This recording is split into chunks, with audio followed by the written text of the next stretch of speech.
ஊத்துக்குழி முழுவதும் தடையின்றி 3 number lottery gutka Hans விற்பனை. நாள் ஒன்றுக்கு லட்சக்கணக்கில் வருமானம். பணத்தை இழந்து நடுரோட்டில் பொதுமக்கள். திருப்பூர் மாவட்டம் ஊத்துக்குழியில் எவ்வித கட்டுப்பாடும் இன்றி ஆங்காங்கே 2 வீலரில் 3 நம்பர் லாட்டரி விற்பனை வெகு ஜோராக நடைபெறுகிறது. குறிப்பாக கூலிப்பாளையம் நால் ரோடு நல்லூர் செல்லும் வழியில் உள்ள அரசு மதுபான கடை அருகே 2 வீலரில் எப்பொழுதும் 3 நம்பர் லாட்டரி பிஸியாக எழுதி கொண்டிருக்கிறார்கள். அதற்கு சற்று முன் உள்ள பெட்டிக்கடையில் தமிழக அரசால் தடை செய்யப்பட்ட குட்கா ஹான்ஸ் போதைப் பொருட்கள் சர்வசாதாரணமாக விற்கப்படுகிறது. பெட்டிக்கடையில் பணம் வாங்கிக் கொண்டு பின்னால் உள்ள காலி இடத்தில் பதுக்கி வைத்து குட்கா ஹான்ஸ் உடனுக்குடன் எடுத்து தரப்படுகிறது.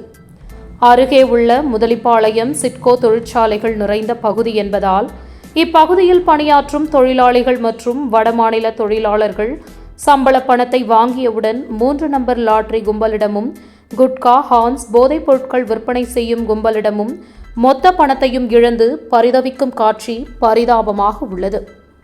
உடல் வருத்தி கூலி தொழில் செய்துவிட்டு சம்பளம் வாங்கும் தொழிலாளிகள் சொற்ப பரிசு பணத்துக்கு ஆசைப்பட்டு கஷ்டப்பட்டு உழைத்து சம்பாதித்த பணத்தை 3 நம்பர் லாட்டரிகள் எழுதிவிட்டு ரிசல்ட்டாக காத்து கொண்டிருக்கிறார்கள். கடைசியில் சதுரங்க வேட்டை போல் அப்பாவி மக்களுக்கு ஏமாற்றமே மிச்சம். நாள் ஒன்றுக்கு லட்சக்கணக்கில் லாட்டரியால் வருவாய் கிடைக்கும் லாட்டரி வியாபாரிகள் காட்டில் பணமழைதான் தினமும். எவ்வித தயக்கமுமின்றி மறைவுமின்றி பகிரங்கமாக லாட்டரி ஹான்ஸ் குட்கா ஊத்துக்குழி சுற்றுப்பகுதிகளில் விற்கப்படுகிறது. தமிழக அரசு லாட்டரி குட்கா ஹான்ஸ் விற்க அனுமதி வழங்கியது போல் காட்சி தருகிறது அந்த பகுதி. லாட்டரியால் பல குடும்பங்கள் சேமிப்பு பணத்தை இழந்து நடுத்தெருவிலும் நின்றதாலும் பல இடங்களில் தற்கொலைகள் தொடர்ந்ததால் கடந்த அதிமுக ஆட்சியில் முன்னாள் முதல்வர் ஜெயலலிதா தாய்மை உள்ளத்தோடு தமிழகத்தில் லாட்டரி விற்பனையை முற்றிலும் தடை செய்தார்.